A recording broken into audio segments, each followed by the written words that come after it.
Welcome to the NC Everything Podcast. I'm your host, Curtis, and this is the bi-weekly show where I talk about everything that has anything to do with North Carolina. If this is your first time listening to the show, welcome. And if this is your 130-something time listening, welcome back. Today I'm going to be talking about Lake Norman. And I could jibber-jabber about a few other things, but and I've said this before, a few people have complained that I talk too much, which is strange for a talking podcast. But because I guess I talk too much, I'm going to get right into it. Lake Norman is down in Iredell County. But to talk about Lake Norman, and it's a history podcast, but I'm going to go back to talk about Lake Norman. I have to talk about the Catawba River. The Catawba River begins in western McDowell County, and that's up in the mountains if you don't know. The Catawba River starts just east of Asheville. From Asheville, it heads kind of southeasterly towards South Carolina. It dumps into the Wateree River in South Carolina, and that dumps into the Santee River. And finally, after many miles, it dumps into the Atlantic Ocean, about halfway between Myrtle Beach and Charleston, South Carolina. But let's get back up to North Carolina. To make Lake Norman, the Catawba River is dammed by the Cowans Ford Dam. But before we get to the Cowans Ford Dam, I need to back up even more. And not upriver, I need to back up in time. So we're going back several hundred years. All along the Catawba River lived the Catawba people. And kind of like the river, the Catawba people, their territory stretched from North Carolina into South Carolina. And they believed the Catawba people had been around about 10,000 years, 6,000 of those years in what eventually became North Carolina. As a matter of fact, the Catawba people at one time were one of the most powerful Native American nations in the area. Now, once the Europeans came in and disease spread and murder happened, a lot of the Catawba people's numbers kind of dwindled. So they supplemented their numbers by allowing other smaller tribes to join up with their tribe.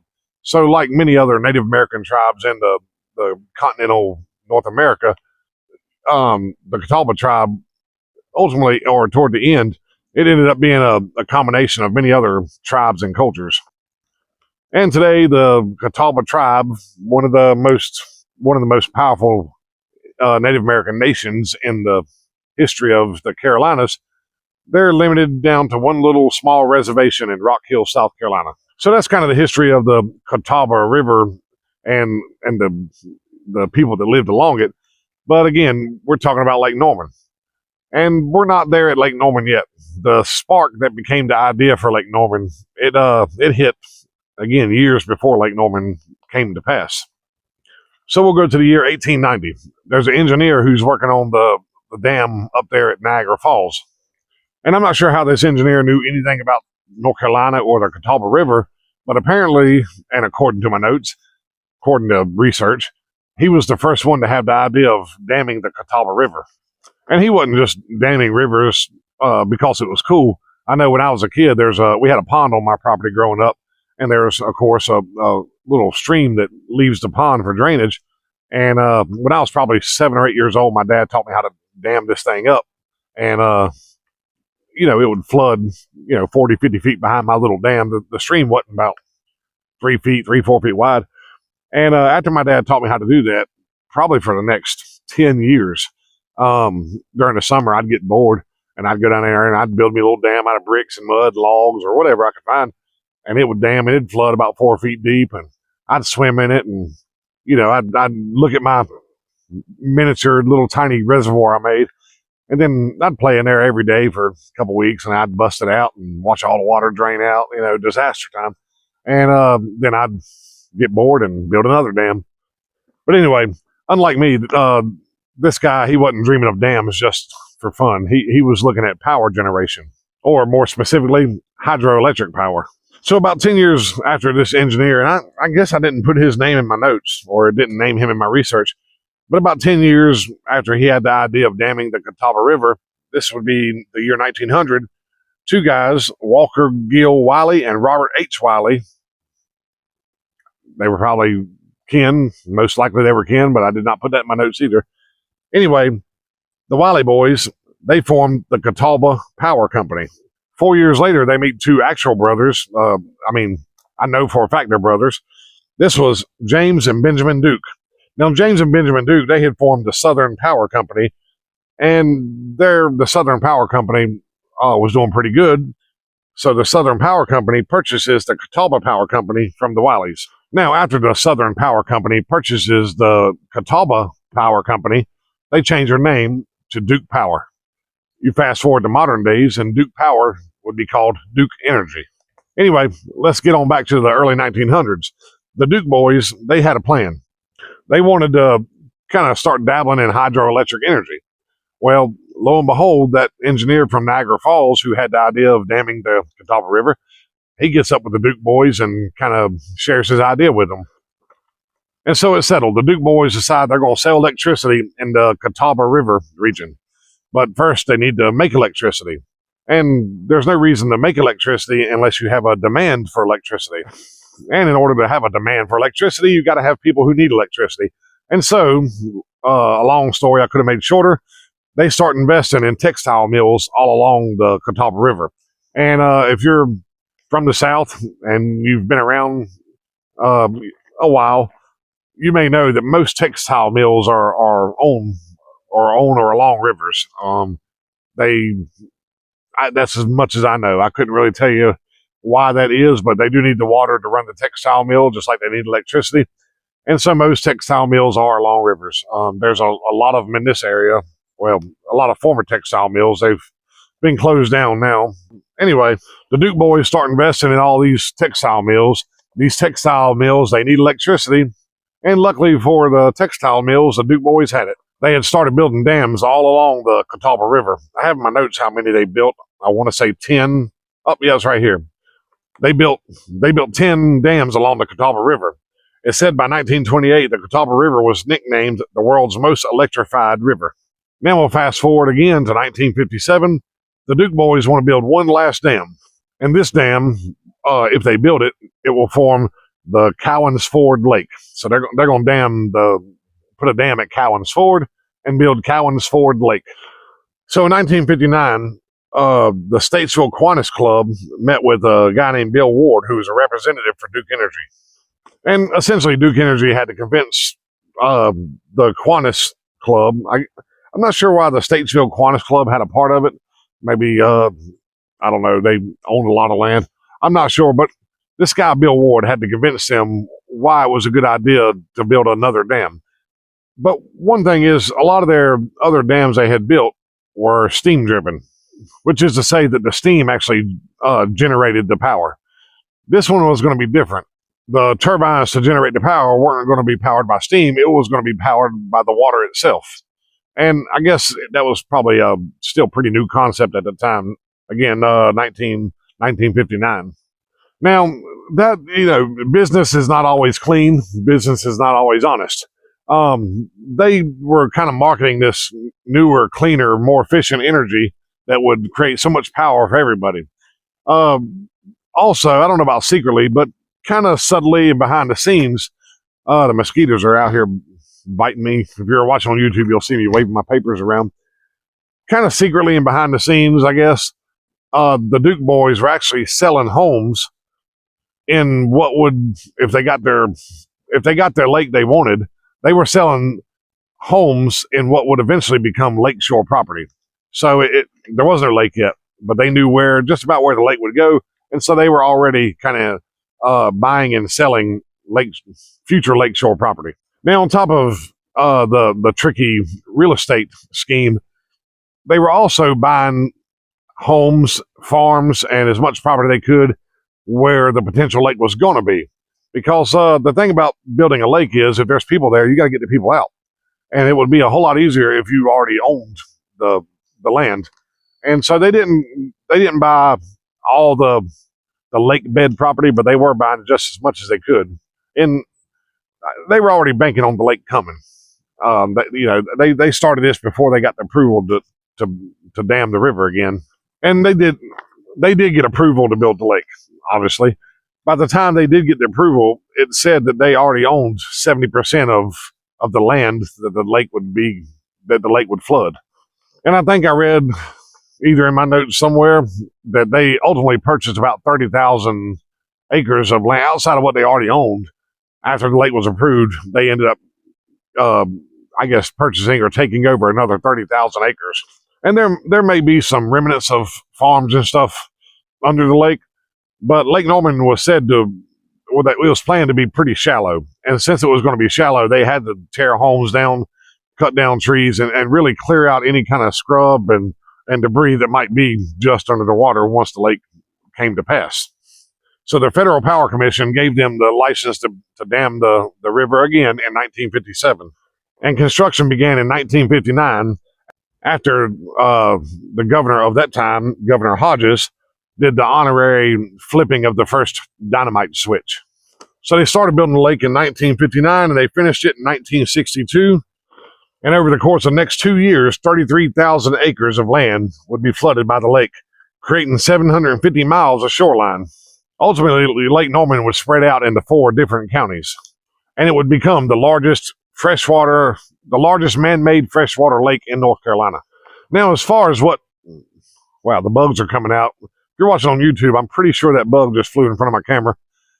It's a lot darker out here than it looks on the camera. The sun is certainly going down. Not behind me, actually behind you. It's going down on the other side of the cell phone there.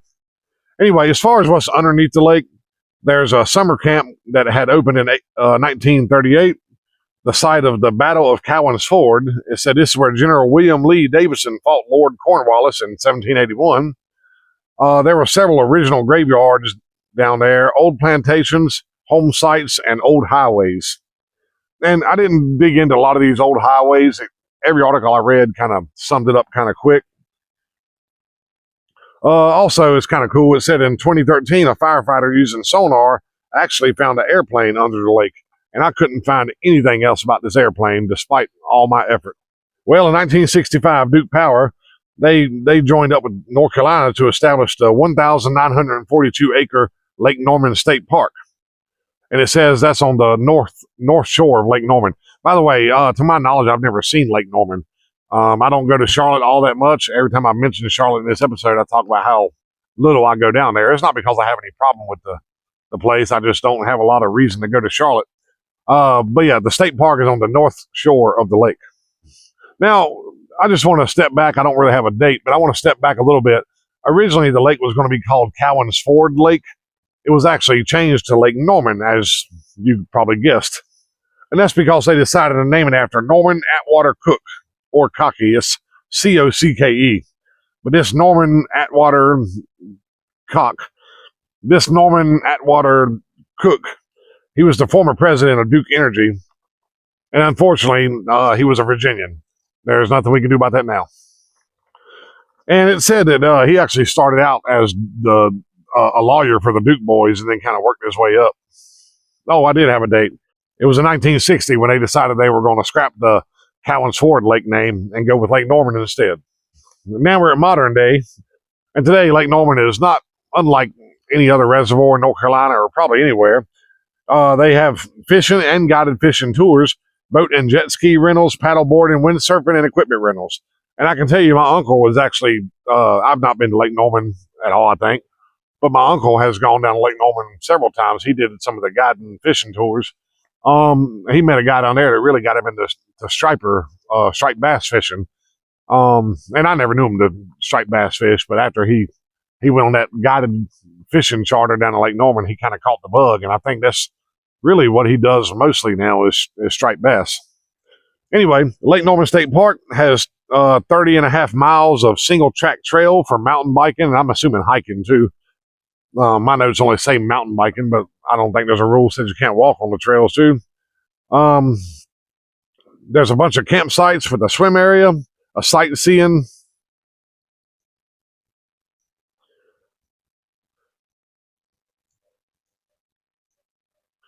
And apparently you can take dinner cruises.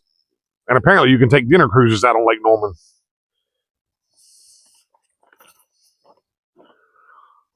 All right, and I'm getting close to the end of the show, but I can't really wrap this show up without talking about Normie. And I don't have a whole lot of notes on Normie. But down in Lake Norman, Lake Norman does have its own version of the Loch Ness Monster that they've nicknamed Normie. And apparently there's stories all the way back to the Catawba people. There's stories of some sort of monster in the Catawba River. But I think most of the Native American stories more or less describe a giant snake. But people claim he has eyes that glow in the dark, enormous fins, that he's long and slender, similar to a snake. And they say he's as large as a stretched limo.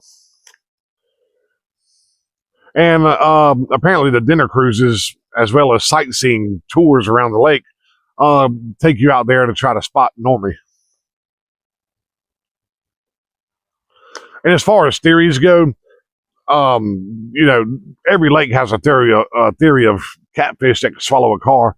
Well, that's one of them, that he's actually a really large catfish.